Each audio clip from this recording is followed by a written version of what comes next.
So, Tom McGuire, cheers for coming on the podcast, Cool, mate. thanks. Welcome to Rebel City. Yeah, thanks for having us. Great to Lovely have you, day man. outside. We're It is. stuck in a fucking basement. So. Nice to be in a basement with the curtain shut. Yeah, we're in a studio. We're not my flat, all right. It's not a flat, it's a studio. That's not my cat.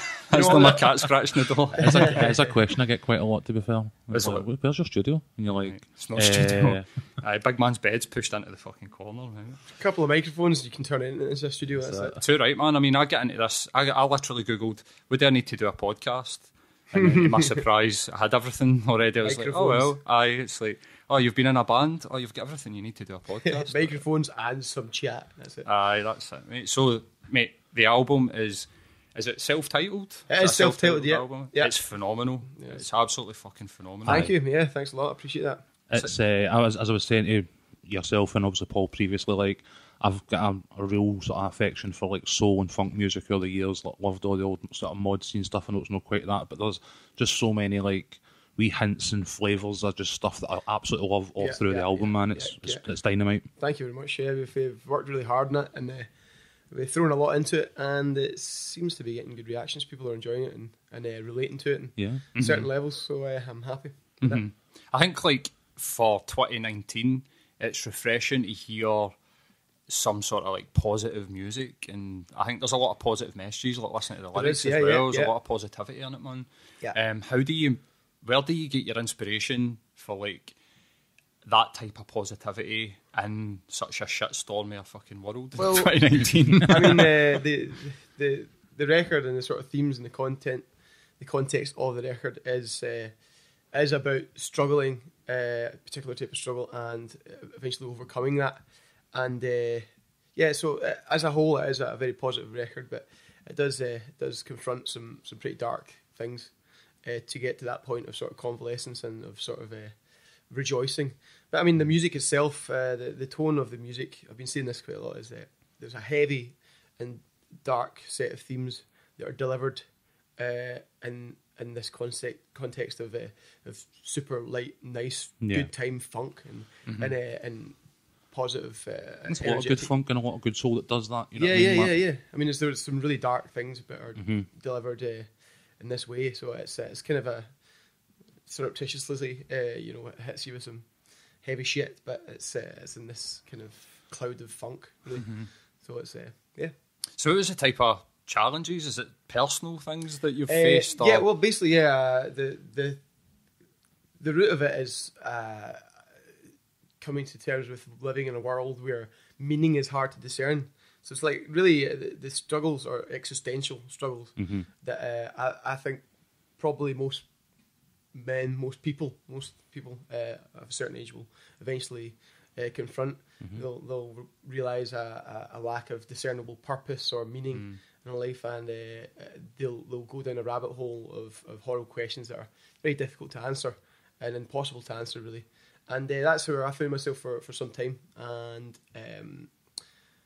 that's a pretty brutal thing to do to yourself, is to just examine all things to the point of just dust, analyse everything that you do, and to dust to find meaning in it.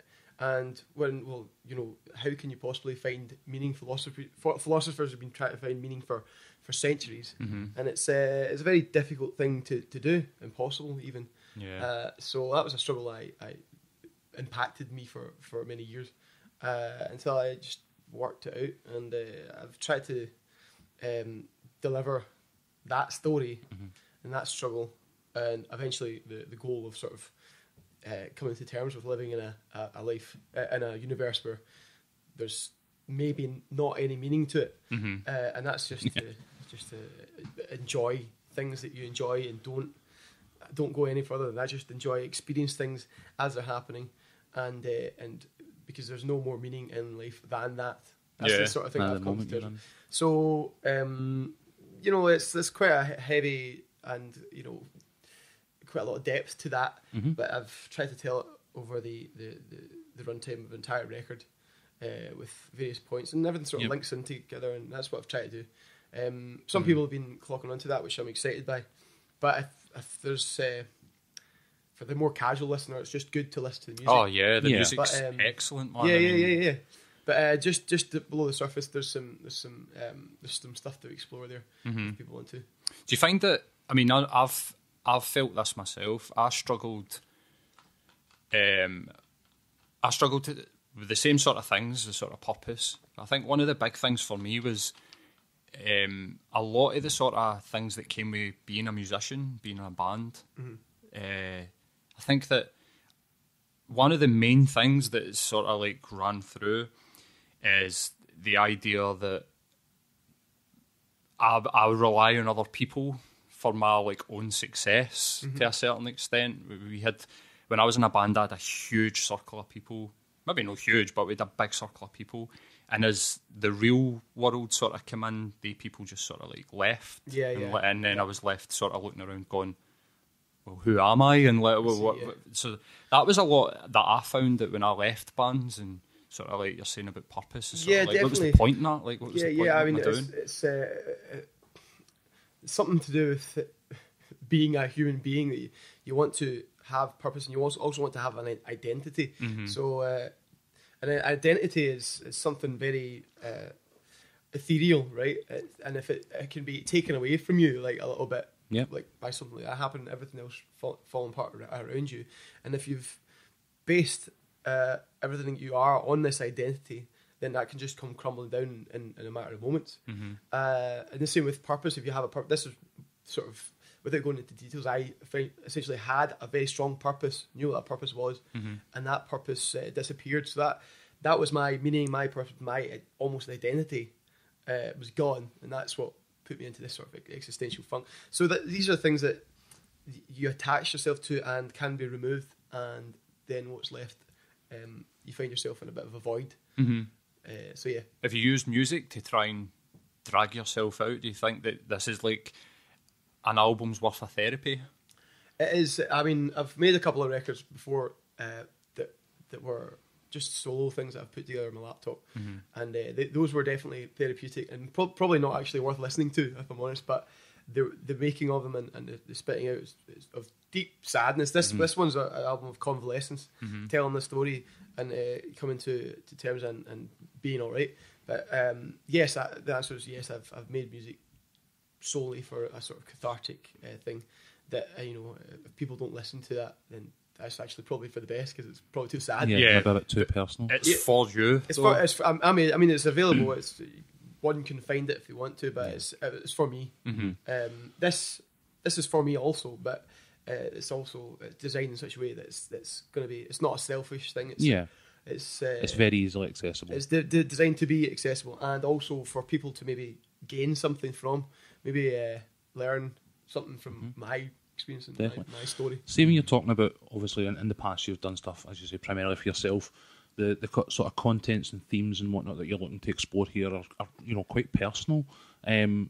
How does that work then? Because I mean, it sounds as though how many actual musicians are involved here? It sounds like a lot. Yeah, there's 8 guys, including myself, in the sort of core band. But then, we bring in percussion and backing vocals and stuff like that for when you're out and about. Yeah, for bigger shows. So full force is 12. It'd be quite a kind of weird experience to have a history of working for yourself in that respect, to express yourself, and then taking that message to such a wide group of people as like step number 1 in the process is now, right, take this out to everybody. Is there a back and forth? Is it you come in with ready to go and the guys? Okay, yeah, there's a quite specific process actually. I basically come to the band, to the sort of core band, the rhythm section, with the basic structure of a song and how the music is and roughly how I think it's going to go. Then we sort of build the groove a little bit. Then once that's done, that could essentially be considered a finished product in a sense. But then that gets, when it's in a sort of almost finally structured form, that gets given over to the brass guys, right, who arrange something on top of that for the brass. And there's a certain give it to. There's certain collaboration on all stages, but basically that's the thing that gets given to them, and then they will go away and then arrange. They're all supremely talented arrangers, and in order to make brass parts like that, it's something you have to sit down and absolutely write sheet music for. So it's quite actually a very interesting process. in my head the song's like fully formed, but then they go away and they come back to the next rehearsal with one of them writes maybe for a particular song. He comes back with sheets of paper for all the guys, the four brass guys, and then they will be hearing it for the first time as well as they read it and play it. So this song that I've fully formed gets this extra layer of just totally super awesome stuff. Just layered on top of it, which just completes it and takes it to the next level. And it's quite an interesting experience. First of all, for me to hear it for the first time, but also to watch the guys who are playing it, reading it, and playing it for the first time, and going, "Oh, nice!" And then giving the guy props. I like that bit. I think brass completely changes the. I think in projects that I've done, used brass once. It totally changed the song. Like the shade and even just the melody that you hear when you're writing a song. Obviously, you can hear it, and then this thing comes in and just completely changes it. Yeah, has it always been positive? Has there ever been changes and you've been thinking, no, it's taking it too far away from my vision? There's a certain amount of tension in any sort of collaborative process, but generally speaking, I was happy to just let them do whatever they wanted on top of it. And occasionally it wouldn't exactly what I thought it would be, but then I'm happy to let them have creative control of that element of it, and it becomes their song too. Becomes everybody's song, everybody's music, and I eventually become used to and grow accustomed to it and fond of what they've written. But by and large, whenever they come in with something, I'm just like, fucking hell, that's awesome. It's just another whole awesome level of stuff just plonked to the top, and it's just it's certainly working for you. It fully expands it and it makes it amazing. Yeah, I mean, we'll post all the links, and anybody that's listening, just go and listen to this album. I was, I'd seen a couple of bits and pieces, as I said. We're friends with David Blair, like the Colonel Mustard and the Dijon 5. Yeah, David Blair is a friend of ours. He's a good guy. He's a good guy, man. At our QMU, the album launch show, we did the first song. There was an intro, and during it, I came in on a person on the person's back who was wearing an inflatable dinosaur uniform, a bit like this. Right. And so I was hunting. I suppose that's the way to do it. I was trying to find. So David was the guy who was wearing the dinosaur costume. I was just looking for somebody. Why am I not surprised by that? No, I was looking for somebody who is strong and up for some rad shit. Yeah. So he was the guy in the dinosaur costume. Have you got plans to ride a dinosaur in over the Hydro or something? The first Hydro show? I don't know. Every show, I think from now on, every big show, we've just got to up our game a little bit. So that last show, we definitely pulled out all the stops and made a fucking hell of a show. So, but we need to keep building that each That's time. it, yeah. I mean, sold out the QMU. And as we were saying off mic, like, it's all sort of self-promoted, and you're doing a lot of that. How did you fund the album? The production of the album itself was a crowdfunder campaign that we did just over a year ago. So about a year ago, we completed this campaign, and actually from that point, we've not really stopped with this sort of self-promotion campaign, and it's necessary. It's necessary in today's industry to do that for yourself. It's not about it used to be about just being good and also being lucky, but the luck element of it is now gone, because you can take all the promotion, all the stuff into your own hands. So you have to be good at music, but you also have to be good at this other side, which we are learning learning fast, and it's definitely a big part of it. It's a lot of fucking work, but it's paying off so far. Well, it feels like I mean, I'm an outsider now looking in because I'm not in a band anymore, but it feels like it's 24/7. It used to be, for me, it would be like if we did a gig in Glasgow and maybe we were out doing gigs elsewhere, the big one in Glasgow at the end of the month or whatever, that would be when I'd be engaging with people and try to get them to come to the show, and then you would talk to people, but like I'm saying, it feels like it's just 24/7 for people. And do you have a way of like managing that? Or? Yeah, well, certainly on the run, we've sort of cooled off a little bit now, but in the run up to the album launch and the album release, it was very precisely scheduled social media campaign. Yeah. Right? We were making sure we had really good stuff and content, and it was all planned out and scheduled when we were going to post this and that. And that's like I said, that's a necessary element of it. That's the second part of the puzzle.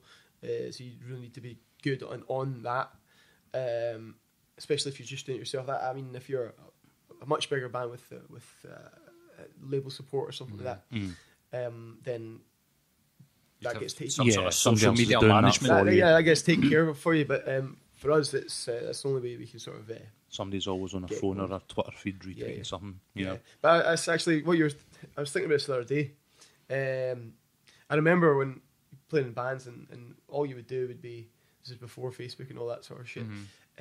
You had a gig, you would just go through your phone and put a tenner in your phone and text everyone. Mass text message, text. The everybody. group text, the dreaded group It's like, text. it's like trying to get people to come. Yeah. But the way it works now is we've amassed quite a good following, and then so it's still a real novelty for me to have a gig where the people there are predominantly people that I've never met before, but they still came to see us and like sing the words to the songs and stuff like that.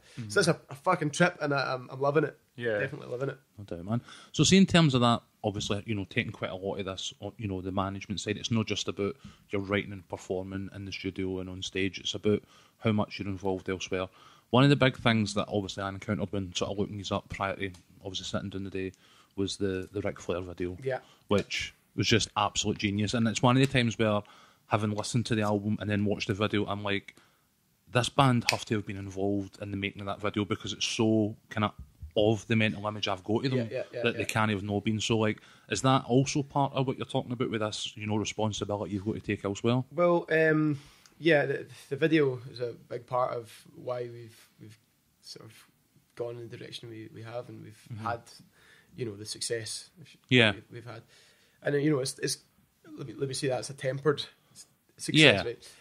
But It's clear you're just getting started. But we're trying our best. We're learning everything for the first time, but we definitely we knew that we had to burst onto the scene because nobody really knew who we were before that. Before that, we were just we were known as a wedding band essentially, right? And that's what we were doing for a few years just to support ourselves.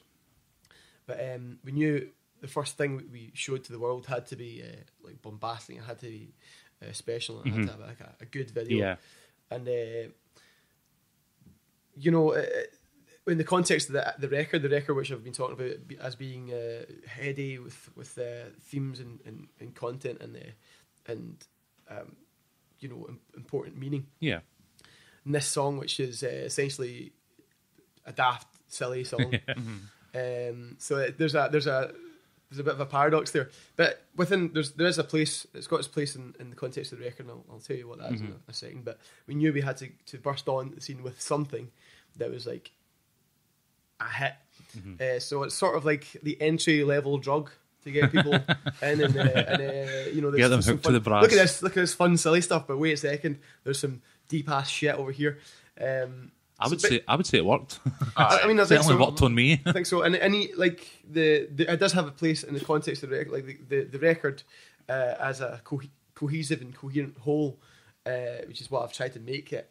It has its place there. Yeah.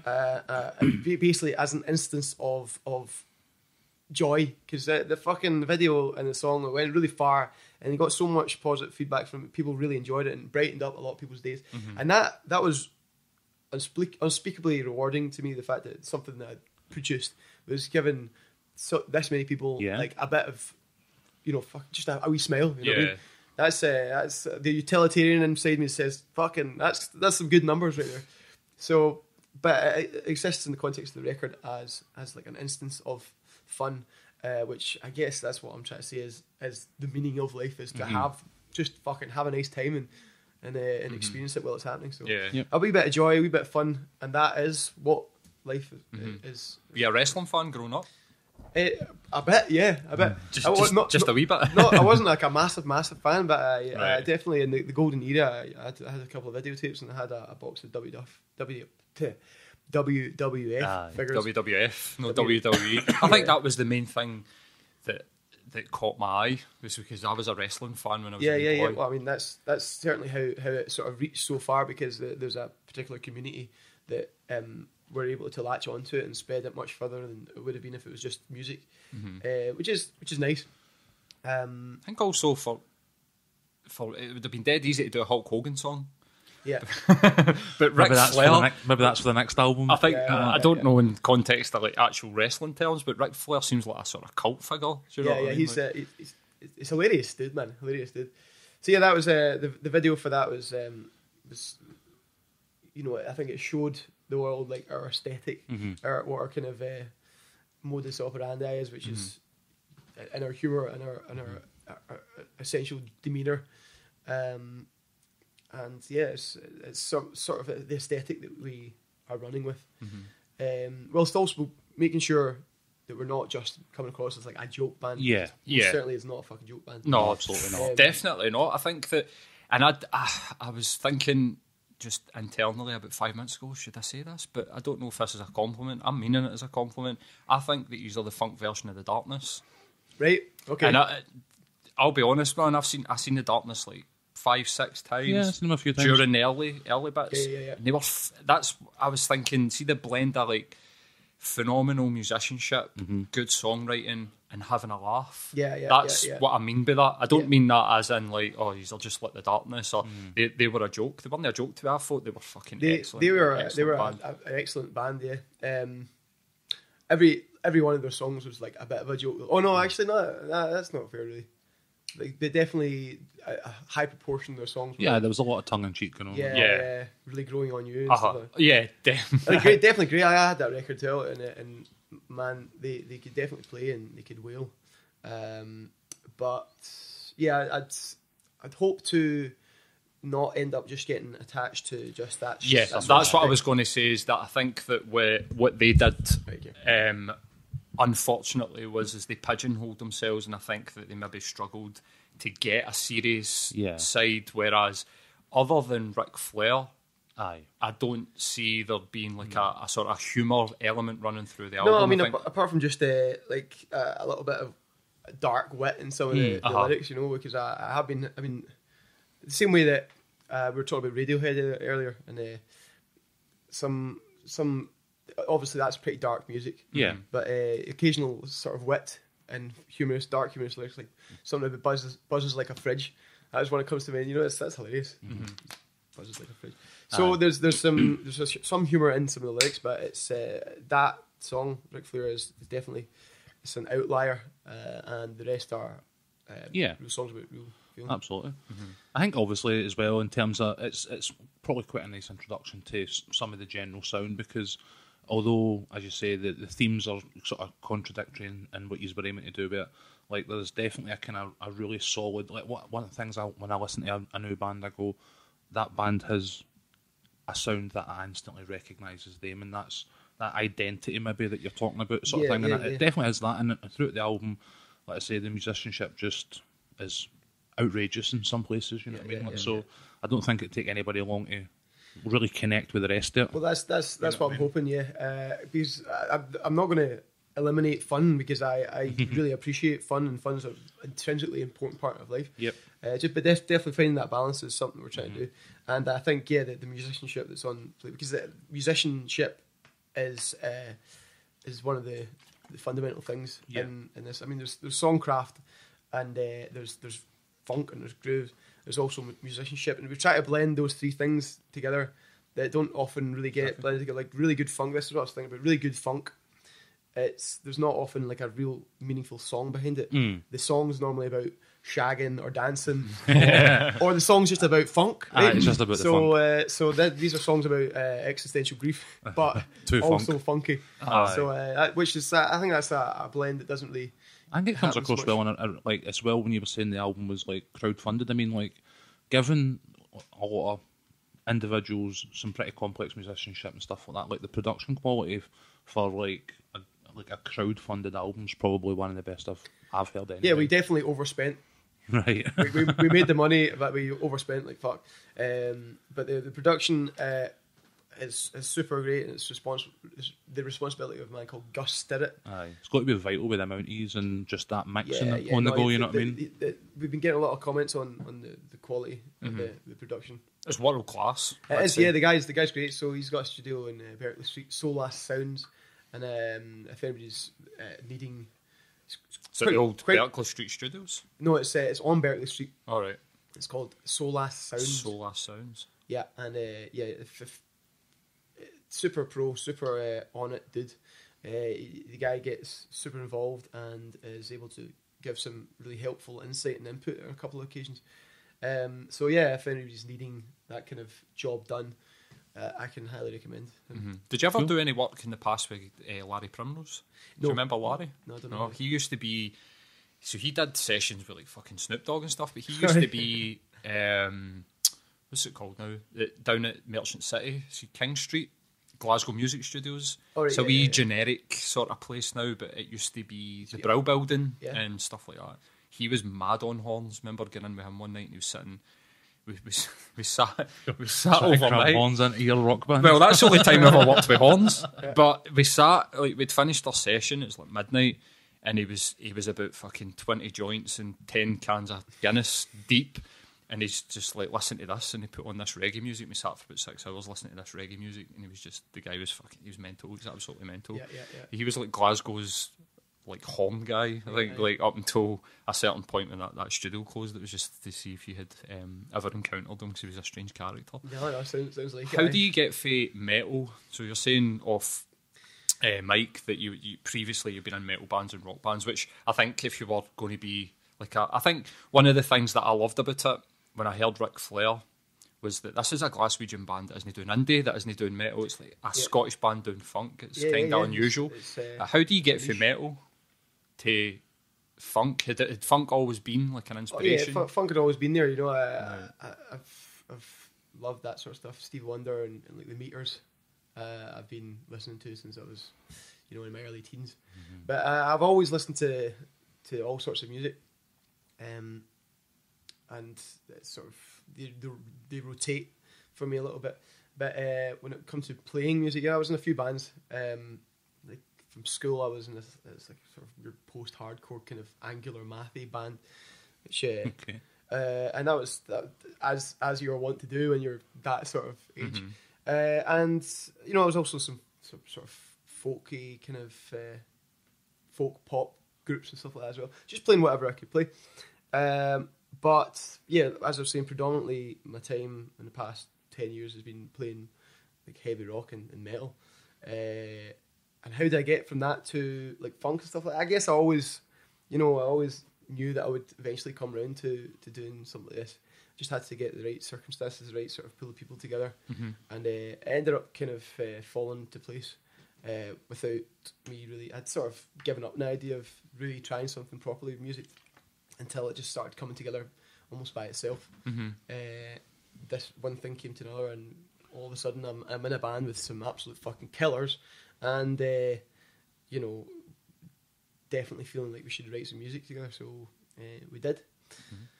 The journey from metal to I still really I have a hankering to play some metal. I have to like scratch that heavy itch sometimes, And who's your bands?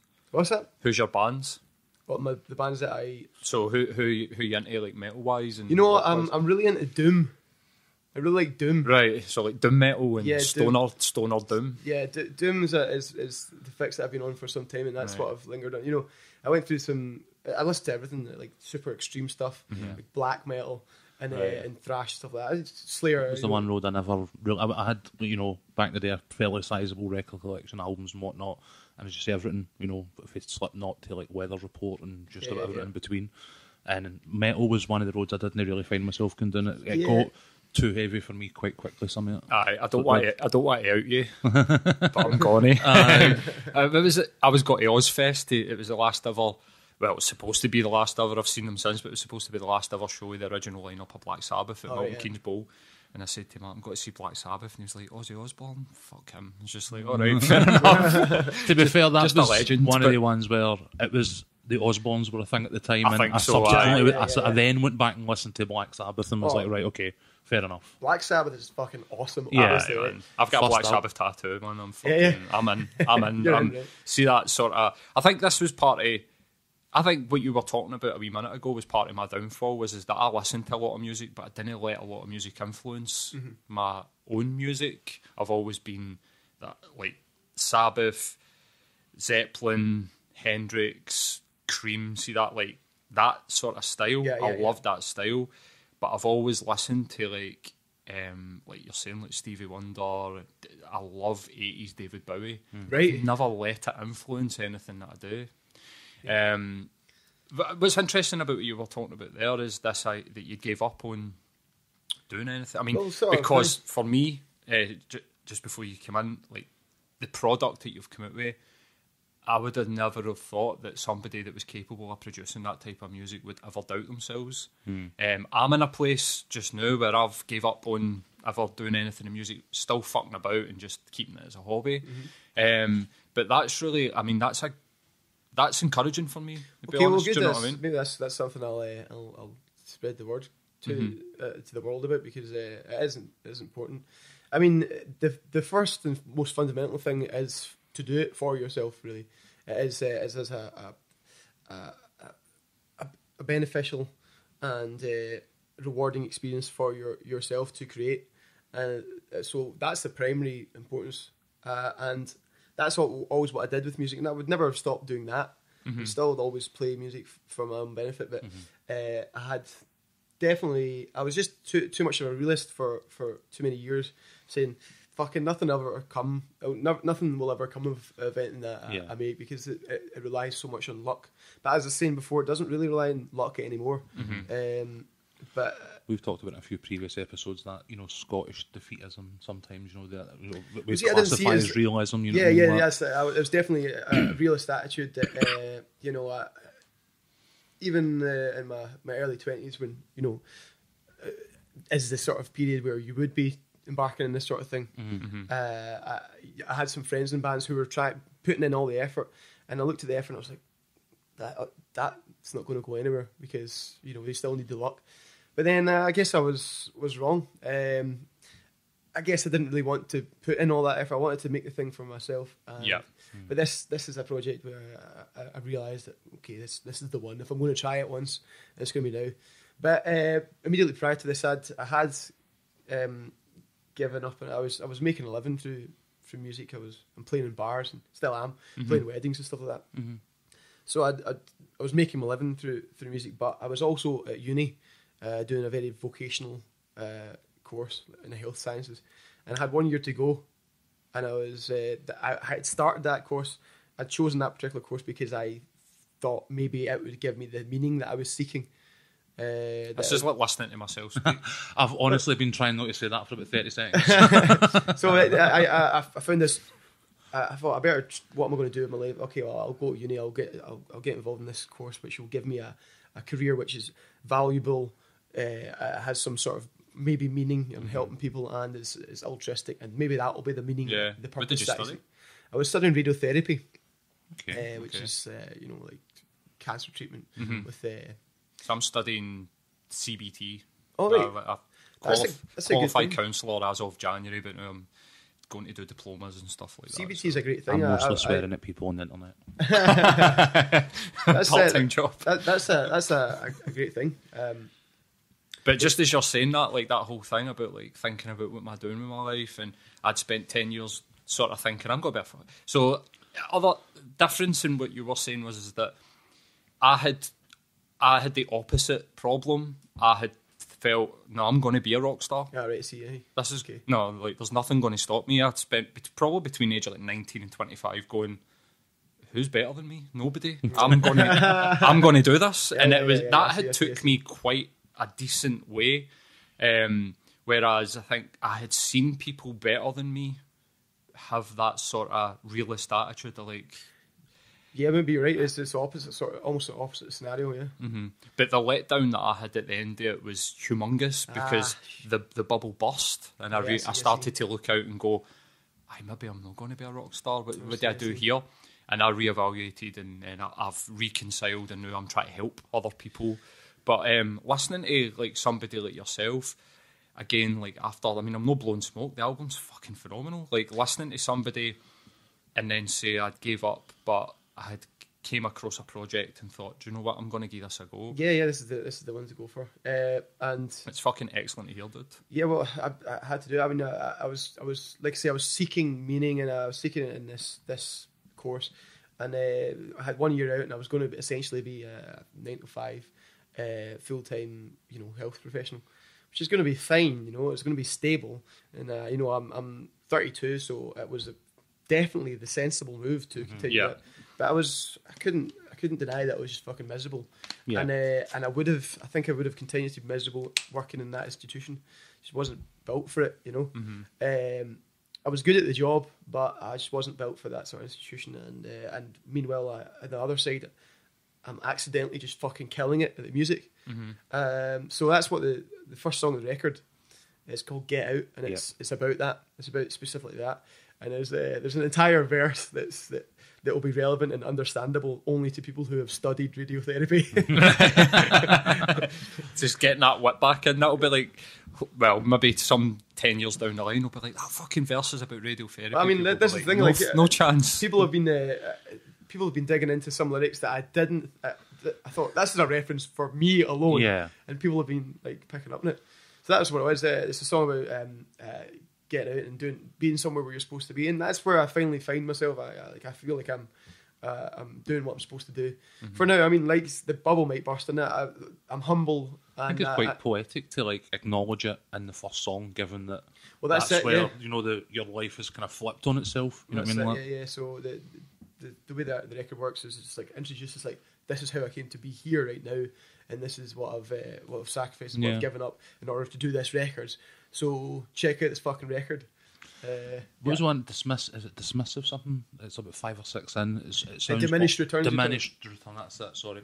I love that one personally, just because I'm pure mental for Bond, and I think you should like pitch it as like a potential Bond theme. By the way, like, trim it down a wee bit. You've got Bond theme in there, I think. Nice. So you have just to mix it up a wee bit there. Yeah, Sorry. Cool. No, that's a nice idea. That's the heavy one. That's the heavy one on the album. How do you find it being? I mean, for an up and coming band coming through the music scene, 32 is probably a fair age. Like, yeah. Do you feel any kind of like sort of different feeling with you not being as young? And I mean, I've been through a couple of fucking wash cycles, you know what I mean? Right. So I'm not as wide-eyed, and I'm not as naive and green as some other guys. Although saying that, I'm surrounded by people in their early to mid-20s in this scene, and the guys in this band, they're all just absolute killers, but they're also young. They've got experience in different places, and I'm learning from them as much as they might be learning from me. So it's actually quite interesting, quite nice. And I don't really, apart from the fact that I'll probably die 10 years earlier, I don't really feel a huge gulf most of the time with regards to the age. Yeah. Okay. I don't see that as a thing. That would be one of the things that would hold me back, I think. It would be feeling that sort of like, I don't know, going and gigging. I remember turning up at, I think we played with the Fratellis, Strathclyde Student Union, and thinking, he's an old man. I was like 24 and he's like 29. Do you know what I mean? And it's like, all right, man, how's it going? I think, it's he doing in a band, you know, like that kind of way. But then, also thinking about it, I sometimes think about who I was and how I was when I was around about 21.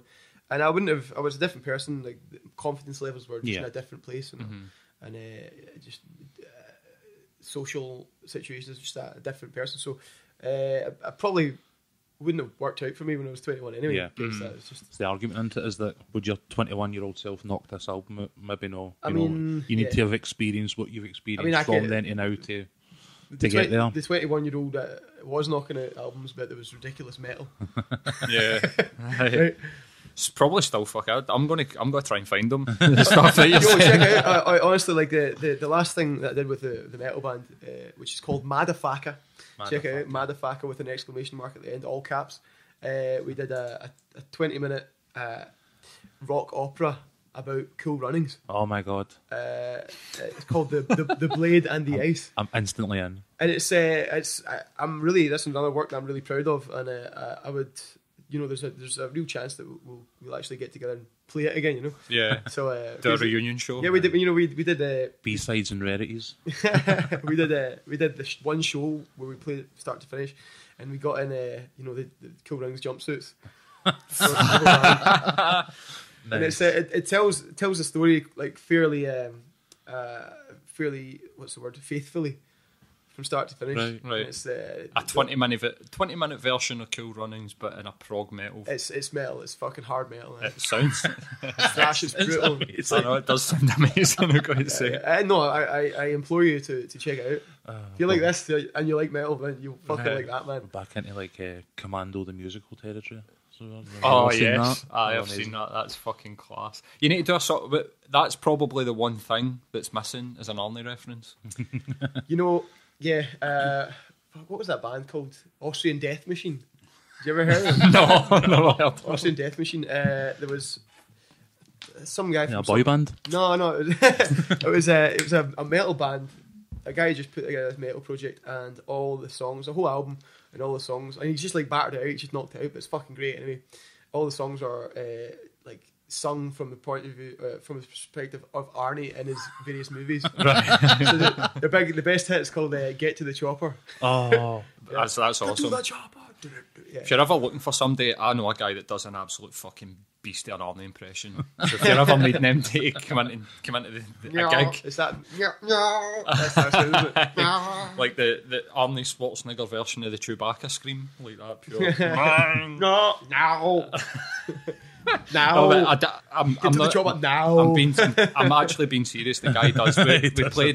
We played Cards Against Humanity one night. Yeah. And he did all of the punchlines in Arnie, and we've got video footage of it. But he's an excellent Arnold. He does an excellent Arnold Schwarzenegger. Yeah, no, that's another one. Check out Austrian Death Machine. Austrian Death Machine. Do you think that's my night sorted? No, it is. I know. It is. The Blade in the Ice and Austrian Death Machine. That's what we watch out. You think the music scene's changed? Especially like Glasgow. I mean, I used to back when I was gigging. It seemed to be that you could go and see about 90 bands a night if you really wanted to go and see. Oh, aye. I mean, it seems to be that it's sort of shrinking down. We've got the ABC closing. Don't really see very many new sort of low level, sort of nice and sleazy style venues opening up anymore. There's toilet tour. Mm-hmm. Yeah, there's a lot of places where I used to see gigs that just aren't there anymore. Captain's Rest was a fucking great venue. Yeah. The Barfly. Yeah. Oh, mate. Barfly. I lived in the Barfly. Yeah, so I guess it's changing. There's not really many places to replace those venues. So it's I guess the small kind of venue circuit it's not really. It's not like what it was, I suppose. Do you think there's either less bands? I don't think that's true. No. There's less people coming out trying to do music, or is it that the whole? I mean, I noticed this maybe about 5 years ago, where if you put an album out and it had any sniff of commercial success, you instantly went to that Barrowlands level. Whereas when I was a teenager, maybe in my early 20s, you could go and see a fairly decent band playing King Tut's. I mean, I went to see the Killers in King Tut's. Yeah. But if the Killers come out now and had a song like Mr. Brightside come out, I think they would instantly be in the hydro. It would be like that sort of 0 to 100. I see. I mean, it could be related to what we were talking about before, as in like how you promote yourself and how that kind of element of the industry's changed. It's not about luck, and it's not about playing fucking 20 gigs a year or a gig every couple of months. It's about playing less and about promoting more, I believe. So maybe that's got something to do with it. Producing quality as well. Yeah. Some of the demos that I used to do, I can tell you they were fucking horrible, but it almost seems now that the access to like fairly decent quality, especially if you've got a decent laptop, you can produce good music. I mean, you have to have a bit of skill as well, because I've got a decent laptop and I found it very difficult to produce something that was audibly nice. But, you can do it. You can do it for sure. I think there's a bit of a gap as well in terms of where, what we were talking about when we were maybe 10, 15 years younger. As you say, you go and see a band at Sleazy's, and then you'd go and see them at Tuts, and then it would be the Barras supporting somebody, then it would be, the QMU or whatever it is, before you go to SCCCs and Hydros, and a lot of that's gone. But I think what it's left is a gap for probably a wee bit more artisan stuff, because you've got things like the Kelvin, what's it, Kelvin Bridge Bandstand, the Kelvin Way Bandstand, or whatever it is, where they do a lot of stuff through the summer, which was, when I was younger, was never a thing. So a lot of the bands that I think maybe would have went to, you know, a Barrowlands or a, you know, Cullen Academy, or maybe going to some of these other places, you know what I mean? Like, there's some good quality bands. I think you guys would be absolutely phenomenal in a setting like that, you know what I mean? I think we're aiming, I mean, the next thing that we're going to do has got to be like a step up again. Mm-hmm. So we're it could be the Barrowlands, or it could be the Kelvin Grove Bandstand. Aye. We're sort of talking to some people, trying to work out how that would work. Nice summer, sunny night, few beers, watching you guys out there, I think would be like match made in heaven stuff, man. Yeah, the bandstand's great. It's I'm really happy they sort of put it back together again and made it a thing. How do you find it dealing? Because with like press and promoters and industry folk, if you're doing a lot of it by yourself. Well, that's the thing. We haven't really had that much of a run-in. We've managed to do what we've done more or less ourselves. Mm-hmm. But, I mean, we work with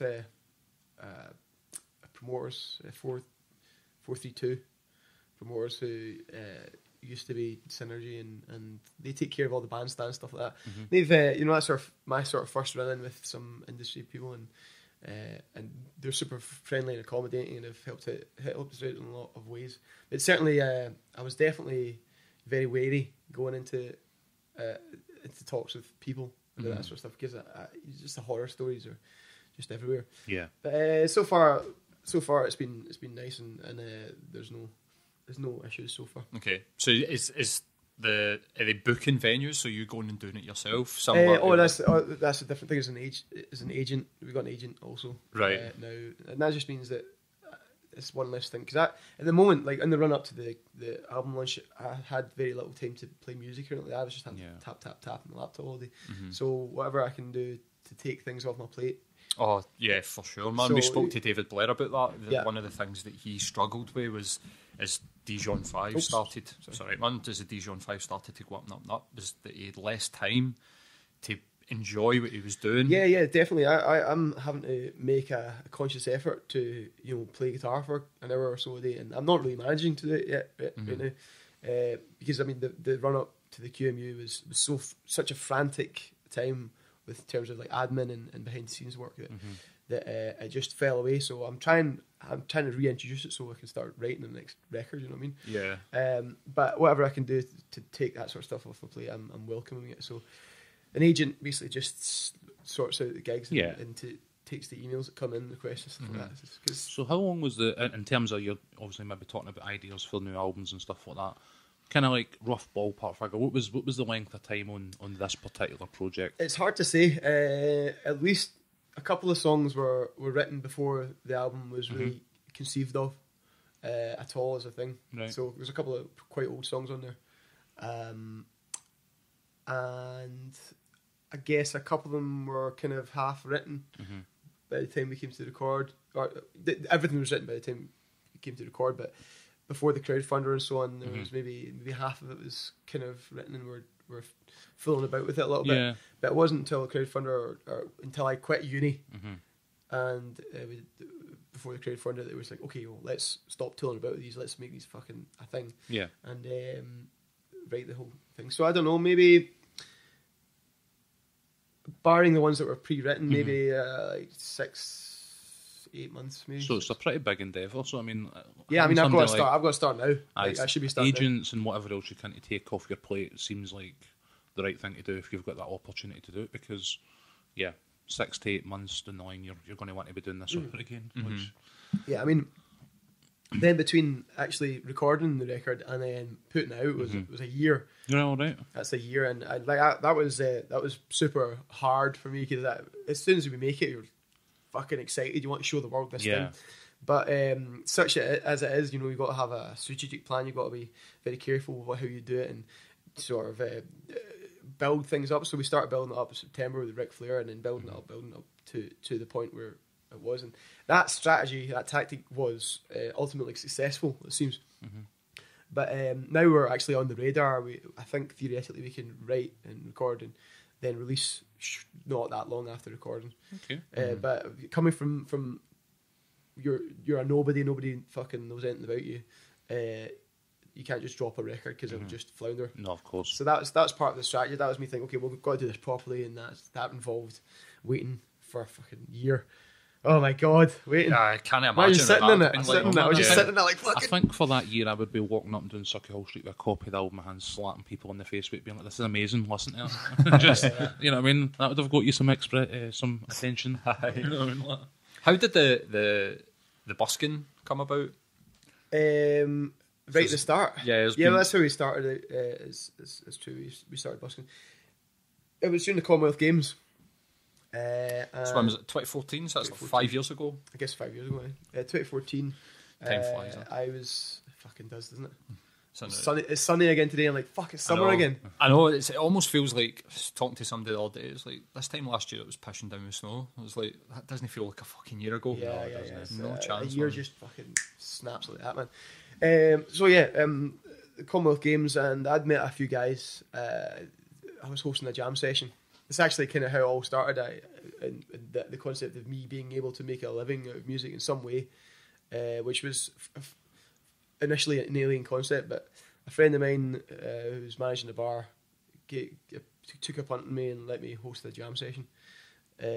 So I was like getting 40 quid to do a jam session. I thought, 40 quid, wow, amazing. To play guitar. 40 quid, yes. No. a professional musician. Yeah, and like I was at the time, I was fucking delivering burritos on my bike. So I was like, it would take me like 10 hours to earn this, something like that. It was just fucking absolutely just shit work for years. So I was totally stoked on this, and that was introduced the concept of, maybe I can actually do something with music rather than just tool about in the house. So anyway, met a few guys at a jam session, and we thought, let's see what other money we can make. So we started busking, and the town was a festival that summer. It was just buzzing. It was tourists that were just loving it. So we were busking, and two of the brass players, I didn't know them, we didn't know them. They just rocked up and asked if they could join in and jam with us. I said yes, and they did, and they were excellent. And that's the guys in the band now. We're lifelong friends just from that sort of chance meeting on the street. And then we ended up busking through this whole summer, and doing all right, making a wee bit of coin. And that was the start of it. We started getting gigs in pubs, more gigs in pubs as a band, and then eventually some weddings. So that was me making a living, a comfortable living. Wedding bands can make more than good money. Yeah. Especially if you're like half decent, because a lot of them are fucking shite. Yeah, I was at a wedding. I was sitting at a wedding with a guy who played drums, and I've had the same guy play drums in all my bands. I've just took him with me. He's like my best mate, like my brother. And you're just sitting there thinking, how the fuck are they? How have they get the balls to rock up and charge somebody a couple of grand to play like this? Like, so if you're half decent, so we were half decent. The calendar just filled up. It was a bit frighteningly so. 2 years in advance. So we've still got quite a few weddings to fulfill. Right. So I think you'll get anybody wanting any requests off the album. Wait, people are asking for Ric Flair all the time, man. Yeah. I'm playing it. That's awesome. almost every wedding I'm playing with Ric Flair. Didn't you happen to play like a showcase during the G2 at some point, did you? G2. I seen a wedding band that had a 2-year waiting list, and I got dragged by a mate, and I was like, wedding bands, as you say. And I seen these three guys doing the G2, and they were like mind blowing. They went through this repertoire and like variety of songs that I was just like, what? Some of them were really good. Some were really good, well honed and professional machines. The boy Gary Johnson's, you met him before? Yeah, I know Guy. Yeah. What a player he is. He's fucking hell, man. He kills it for sure. And he's at that sort of level of musicianship where you're just like, he shreds. blows your mind. He shreds. There was a wee while I was trying to, in preparation for the record, I was like trying to basically become a kind of a monk of music. I was like, okay, I'm going to make this record, so I've got 3 months until we're recording, so I'm just going to bury myself in music. So I was like doing vocal exercise and shredding guitar, practice guitar, and visiting all the different guitarists in town to try and see what I can learn, because that's another thing. I was just pretended to be good at guitar for years, but really deep down my soul, I knew, fuck, I'm pretending here. I don't really know what I'm doing. So that was the first time I decided to really learn like properly learn what I was doing and figure out Right. what I was doing. I've watched a couple of videos of you playing, and like I said earlier on, man, you're a really good player. Thanks, yes. I think if you've been pretending, but the guitar playing on the album really stands out for me. I mean, it's hard. I think that especially with them 12 members, so much going on. I think it would be dead easy for a guitar player just to go, I'm just going to take a step back, especially if you're the lead singer. Yeah. And just, I'll take a step back, let the horns take over, and I'll just rhythm this. Because in funk, there's a lot of that happens. Yeah, guitar doesn't traditionally have a great deal of a part to play. It's like mostly textural, but yeah, it's I'm happy to take a step back, but the guitar is still quite prominent in that, you know, I've written the songs on guitar, so it's always going to be there. And yeah, I think the music that I've been involved in, like metal and stuff like that, has sort of subtly influenced what I've written the guitar, and some of the guitar parts I think are kind of characteristic of my writing style, and I'm happy that it's there and it's sort of characteristic, but it's definitely like not up front and centre. It's not a guitar record, you know. Yeah. But fuck it, guitars are cool, and I'll always play. Yeah. Do you play any brass or anything? Are you You know, multi-instrumental? I've been given a trombone because at a jam session I can make a sound out of a trombone. Okay. But at a jam session, But I a was cultural exchange then. pissed off at a jam session. I was grabbed the trombone, like, let me do a solo, and it was like, hey, Tom McGuire's going to do a solo. So I did a solo, and then I ended up like finding two notes that kind of worked, and it was like actually not a bad solo. Wow, and I was like, it's not a bad solo, man. Cool. I found the root, and I found the minor third, and I was like, and it was like, fucking, that's a solo. So the day after that, Liam came over at the house and lent me a trombone. So I've got aspirations to actually learn how to properly play it, which should be a laugh. Yeah. You're in the right place. Oh, definitely, man. Aye, that's it, man. I was going to, I mean, you've answered this question. It might feel difficult for you to meet a lot of musicians, and I find that, but I think it sounds like you just need to get yourself out there. Yeah, well, this is it. Meet people. This is you know, I think in Glasgow there's a couple of different sort of scenes of musicians, right? But I've managed to inadvertently, through the jam sessions and through that kind of scene, tap into this whole pool of really amazing and accomplished musicians. And I think the jam sessions, if you're a musician looking for people to play with, or you're just a musician wanting to practice, and there's no better way to practice and better yourself than playing with people. So there's a good strong scene of jam sessions in Glasgow. A mate runs one out in Motherwell, and he was only started in the last 6 months or so. And I'm no musician or musically talented in any way. So when he introduced the idea to me, I was a bit like, so what, he's just kind of like go to the pub and jam? And he was like, aye. Yeah. It seemed like quite a weird concept to me, but in the context of what you're talking about, it seems like also a completely useful and sort of plausible thing, you know what I mean? Yeah. I mean, there's sort of two approaches. I think in terms of people in bands, I feel like there's two kind of approaches, two circles. One's from this kind of world. I'm talking about jam sessions and coming together, and musicianship's quite a strong element of it. And then another one's just bedroom and garage writers, and they'll write the music and then they'll perform that music. They won't really perform anything else. And it seems like a two kind of separate spheres, and sometimes there's a kind of overlap in those two worlds, but there definitely seems to be two distinct kind of approaches to doing it. But one world is certainly contained within jam sessions, and you know, is associated with also with jazz and sort of higher kind of higher music, and like, for example, a lot of the guys that I've met and are in the band, they're all from the conservatoire. They all studied the jazz course, and that's another whole pool of musicians. That's another whole world. So there's plenty of musicians out there, but one way to find them and to actually get better is to hit up some jam sessions. Yeah, definitely. I've got a couple of mates that are sort of conservatoire graduates, and yeah. they all do sort of pub and wedding gigs, and they know everybody in that sort of scene. They all know each other, and they get calls to go and do gigs with one person, and they're doing it with another person. Yeah, that's it. That's built it. a network. That's it. There's a network, and it's the jam session scene and the sort of network of working, kind of jobbing musicians.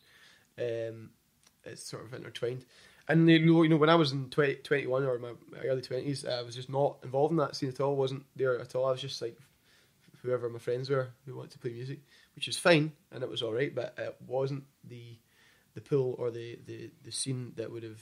Just say the jam sessions is what actually maybe your time with your friends is what brought that love into it, but the jam sessions what expanded it to what it is now. I think, or put you on the road. I think when I was just playing with whoever I could play with, my friends, picking up instruments and just fanning about and making stuff for a bit of a laugh.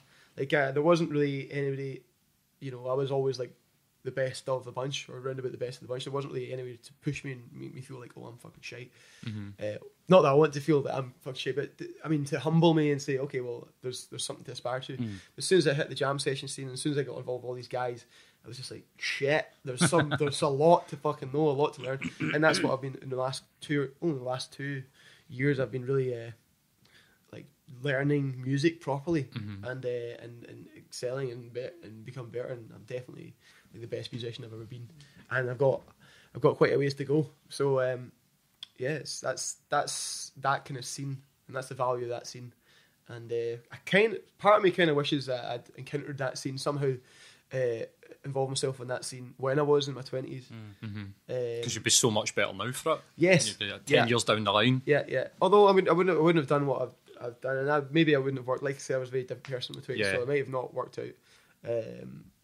So who can say? I've found a lot of, going back to the sort of mental health aspect to it, that this sort of small incremental gains in anything that you do is what I've found is giving me a bit of purpose. Yeah. In anything that I do, so if it's martial arts, if it's going to the gym, it's you need to keep moving forward. Yeah. So I think that's kind of what you're saying, is that you've found this scene, but you've got people around about you that are pushing you to be better, and you're becoming better, so you're enjoying music. You've produced a great piece of music, a great album. So I think that all sort of comes into this idea that you just need to move forward slowly in just incremental steps, rather than what people want when they're in the garage. Beatles mania. When people are in the garage or in the bedroom and it's just them and their mates and they're writing music and they're performing music and they're only performing that music. They're wanting to get to the point that you've got to, but they do it in almost like a way that hamstrings themselves, because you don't get the opportunity. If you're not a good musician, you're not going to get the opportunity to work with other great musicians unless you produce something that they want to work on. Like if you're a big band, obviously you're going to get to work with great musicians. But I think I quite like that you've been in that sort of like garage. I'm in a band. I'm going to try and be in a band rather than I'm going to be a good musician. Yeah. You know what I mean? Yeah, I've sort of experienced both, and I know what works for me. And it's interesting what you say. Again, come back to this idea of being a band and just writing your songs and playing your songs, and then like there's nothing else to it. You don't necessarily have to be a good musician to write a great song. No, definitely not. And all you need is to have a really good song to become a big band. Plenty of great musicians have never wrote a great song. Yeah. I've sure seen that's it. I've met people where especially when I was younger, you'd be like, "Can you play this?"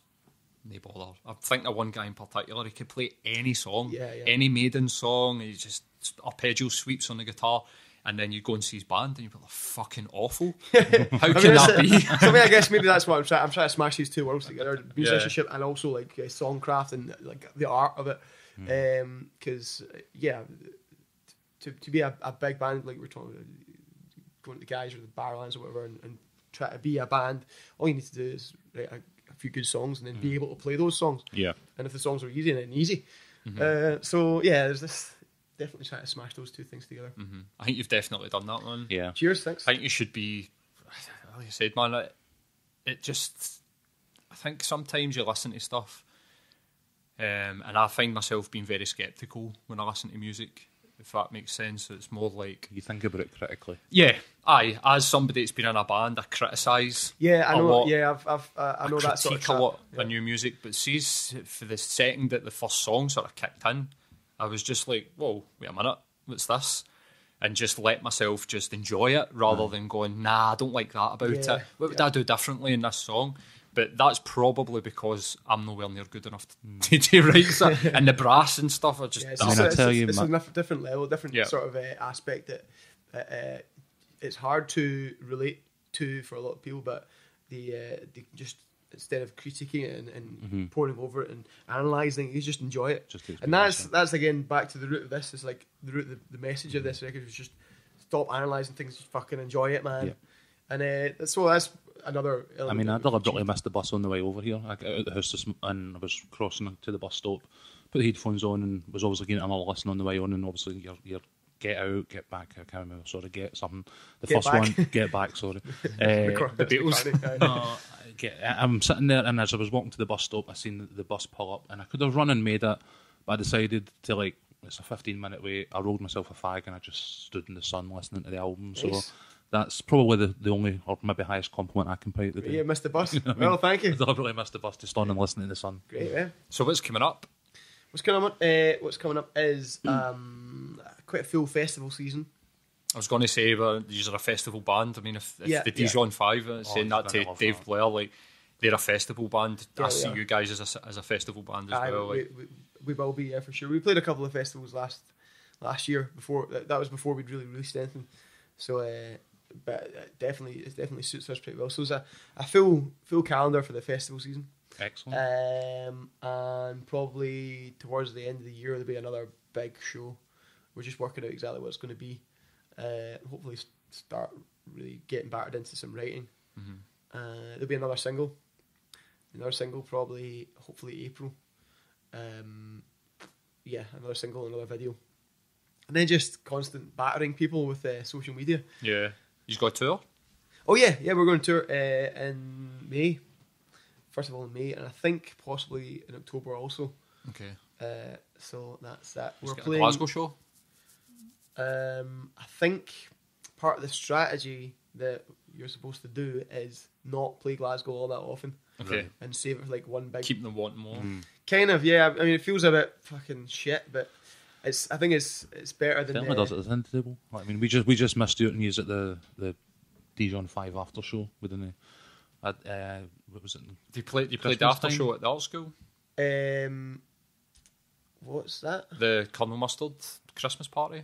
No, did you not? I thought you played the art school. Like, no, we played the art school at the end of our own tour, right? In November. Oh, well, that's David Blair's missold me in that. He was like, you need to come to the after show because Tom McGuire and the Brassholes are playing, but I don't know where he's got that. Well, we still just missed you either way. Yeah, well, you'll have to. We would next time. Wait. Yeah, yeah. I mean, I think that's preferable to just oversaturating your presence and playing every other week, which I think was a good technique before.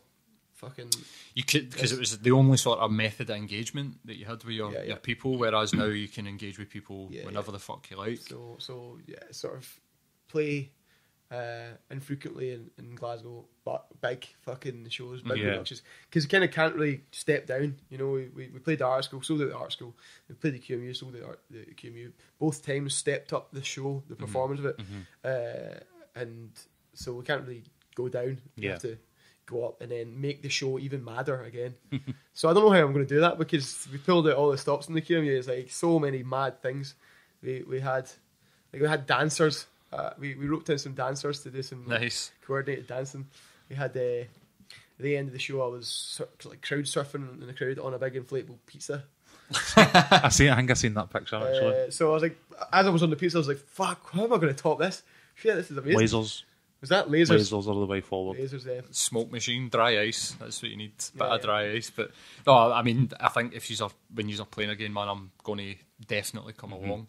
I've seen the posters for the QMU. I think it was, I had something on and then it was sold out. It was just fuck it, you know what it's like. But if you're doing something at the end of the year, I'm going to keep an eye out for that. Yeah, one. Please do. Is there anybody for us to keep an eye out for in Glasgow, like in the music scene? Oh, other bands in Glasgow? Yeah, I can suggest. I'm going to go jazz here. There's Strata, Graham Costello's Strata.